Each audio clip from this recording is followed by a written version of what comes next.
Hello, আমার নতুন একটা ব্লগে তোমাদের অনেক অনেক স্বাগত জানাই। তো আজ সকাল সকাল উঠে পড়েছি, আর দেখো সকালবেলায় আমার ঠাকমা আগের দিন রাতের কালী পুজোর ভোগ নিয়ে এসেছিলো, তো এই ভোগটা ফার্স্টে খেয়ে নিলাম।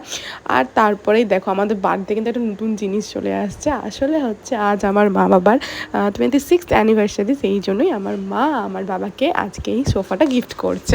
আসলে আমার বাবার কাজ করতে খুব অসুবিধা হতো ল্যাপটপে বাড়িতে বসে বসে, সেই জন্যই মা এই গিফটটা করেছে। তো দেখো সোফাটা কি সুন্দর লাগছে না? আর আমি ধপ করে এসে বসেও পড়েছি। ফার্স্টে কিন্তু আমিই বসে পড়েছি, কারণ বাবা এখনও নাই, বাবা যখন আসবে তখন বাবাকে সারপ্রাইজ দেওয়া হবে।